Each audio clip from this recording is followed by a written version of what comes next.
के लिए बुलाया गया और कहा गया पहले ही से कि यहाँ पर सूद का कारोबार ज्यादा चलता है, आप इस पर बराए करम कुछ न बोलें, क्योंकि हमारे मोहल्ले के बड़े बड़े जिम्मेदार लोग जो हैं वो सब इस कारोबार में मसरूफ हैं।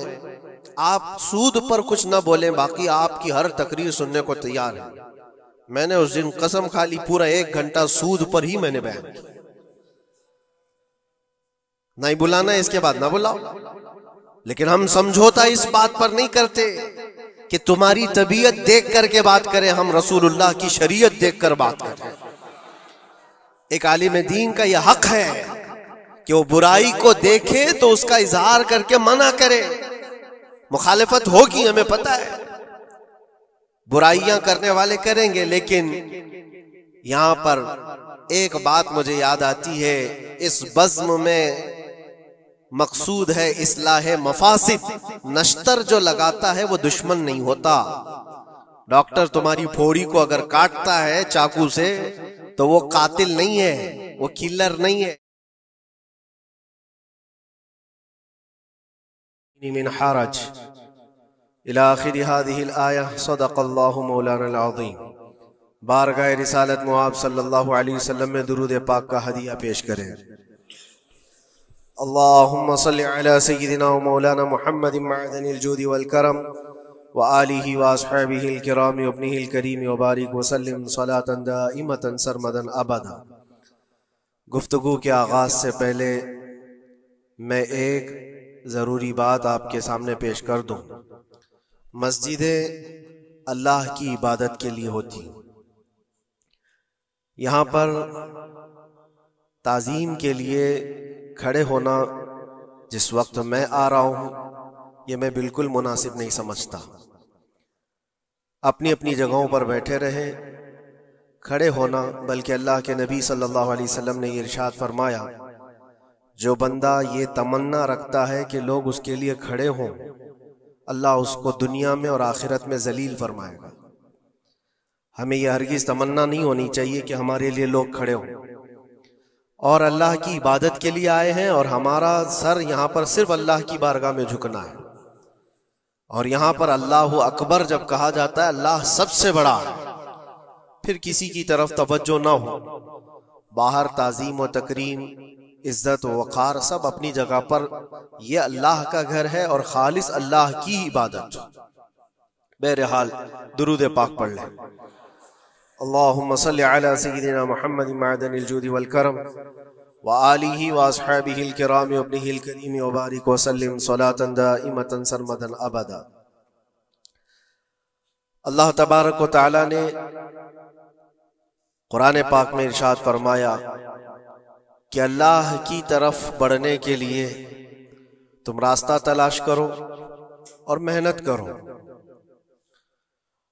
और अल्लाह ने इंसान को दोनों ताकतें दी हैं, खैर की भी और शर की भी, अच्छाई की और बुराई की, दोनों की ताकतें उसके अंदर है। खैर वाला जो मादा है उसको अच्छाइयों की तरफ ले जाता है और शर वाला मादा उसको बुराइयों की तरफ ले जाता है। जब ये दोनों चीजें इंसान के अंदर मौजूद हैं तो इंसान कभी नेकियों में गालिब आ जाता है और कभी बुराइयों में गालिब आ जाता है। ये शुरू से मामला चला आ रहा है और इन्हीं मामलात को लेकर अंबिया इकराम अलैहिमुस्सलाम बंदों की हिदायत के लिए आते रहे।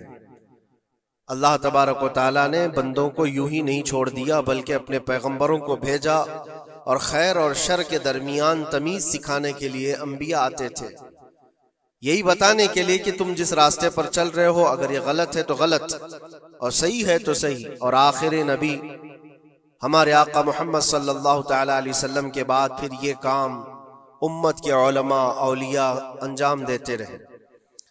आज जो जरूरी बात मैं अर्ज करना चाहता हूं वो ये है कि इस्लाम का जो निजाम है खैर को फैलाने के लिए है और शर को दबाने के लिए। इस्लाम पूरी ताकत इस पर लगाता है कि खैर का नशर हो, उसकी तबलीग हो और बुराइयों से लोग बचें। और आपको पता है अल्लाह ताला ने हमारा लक़ब कुरान में क्या बयान फरमाया, कुंतुम खैरा उम्मतिन, तुम खैर उम्मत हो, यानी बेहतरीन उम्मत हो। उखरिजत लिन्नास, लोगों में अल्लाह ने तुमको सबसे बेहतरीन उम्मत बनाया। लेकिन वजह क्या है, किस वजह से तुम्हें खैर उम्मत कहा गया? आगे खुद अल्लाह ताला कुरान में फरमाता है, कुंतुम खैरा उम्मतिन उखरिजत लिन्नास तअमुरून बिल मारूफ व तनहौना अनिल मुनकर। तुम लोगों को अच्छाई का हुक्म देते हो और बुराइयों से रोकते हो। यह हमारा खासा है, यह हमारी स्पेशलिटी है। अच्छाइयों की तालीम देना, उसकी तरगीब देना, उसकी तबलीग करना, उसको फैलाना, ये इस्लाम का निजाम है। और बुराइयों से रोकना, ये इस्लाम का निजाम है। और खैर उम्मत होने के सबब आपको ये काम करना ही होगा। लोग अगर ये सोचते हैं कि ये सिर्फ मौलाना लोगों का काम है या मुबल्लिग का काम है, माइक मिलेगा तो ही तबलीग करेगा, नहीं। हर मुसलमान की जिम्मेदारी है कि वो खैर को अपनी ताकत के मुताबिक लोगों में फैलाए और बुराई देखे तो उसको रोके। और बुराई देख करके खामोश रहने वाले का वही अंजाम है जो बुराई करने वाले का अंजाम। एक हदीस में मिलता है, जिब्राइल अलैहिस्सलाम एक बस्ती पर अजाब नाजिल कर चुके थे अल्लाह के हुक्म से। वो बस्ती गुनहगार थी बहुत, लेकिन उसमें एक नेक बंदा था, बहुत परहेजगार था, कभी गुनाह नहीं किया था उसने। उन्होंने अल्लाह की बारगाह में पूछा जिब्राइल ने कि मौला, इस बस्ती में एक नेक बंदा भी है, इसका क्या किया जाए? अल्लाह तबारक व तआला का हुक्म जलाल था कि उसको भी उसी में तबाह कर दो, अजाब में उसको भी गिरफ्तार कर दो। अजाब उस पर भी आया। जिब्राइल अलैहिस्सलाम काफी दिनों के बाद फिर रब ताला की बारगाह में पूछते हैं कि उसका क्या कसूर था? वो तो तेरा इबादत गुजार बंदा था, नेकोकार था, गुनहगारों पर अजाब आया, लेकिन इस पर क्यों आया? अल्लाह ने फरमाया, वो नेक तो था, लेकिन उसकी आंखों के सामने बुराइयां होती तो इसको कुछ फर्क नहीं पड़ता था, ये देखता और खामोश रह जाता था। तो गुनाह करने वालों का और बुराइयों का अड्डा सजाने वालों का जो अंजाम है, वो देखकर खामोश रजामंदी रखने वालों का भी वही अंजाम होगा। इसलिए उम्मत की जिम्मेदारी है ये कि आप अपने इर्द गिर्द अगर बुराइयां देखें और गलत बात देखें तो उसको रोकें। और रोकने की आपके पास जैसी ताकत हो, जुबान से रोक सकते हैं, जुबान से, हाथ से रोक सकते हैं, हाथ से। ये दोनों की ताकत नहीं है तो दिल में बुरा जानकर उस जगह से उठ जाओ, उस जगह का बायकाट करो। ये तो कम से कम कर ही सकता है इंसान। हो सकता है आज के दौर में हाथ का इस्तेमाल तुम्हारे लिए बहुत मुसीबत बन जाए, तुम्हारा उसके ऊपर हुक्म नहीं चलता हो, जुबान का इस्तेमाल नहीं कर सकते हो, मजबूर हो, तो इसमें क्या मजबूरी है कि अपने दिल से बुरा जान करके उठो। और ये भी नहीं करता तो समझ लो कि ईमान का आखिरी हिस्सा भी उसके दिल से चला गया।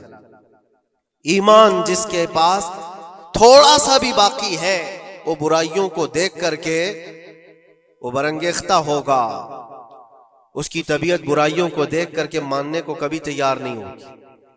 इसलिए खैर उम्मत का जो स्टेटस है उसको मेंटेन करना जरूरी है।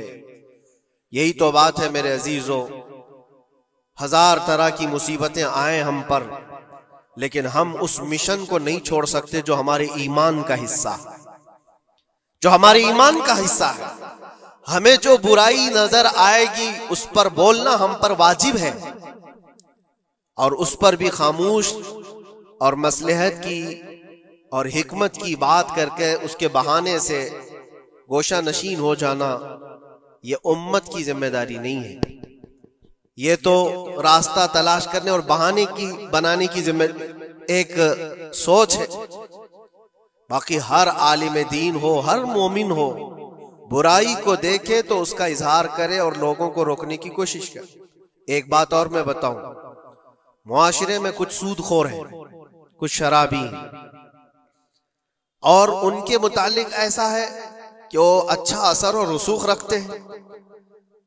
हमारे इलाके में एक मर्तबा ऐसा हुआ था कि मुझे एक जगह तकरीर के लिए बुलाया गया और कहा गया पहले ही से कि यहाँ पर सूद का कारोबार ज्यादा चलता है, आप इस पर बराए करम कुछ न बोलें, क्योंकि हमारे मोहल्ले के बड़े बड़े जिम्मेदार लोग जो हैं वो सब इस कारोबार में मसरूफ हैं।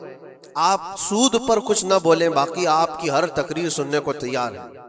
मैंने उस दिन कसम खा ली, पूरा 1 घंटा सूद पर ही मैंने बयान किया।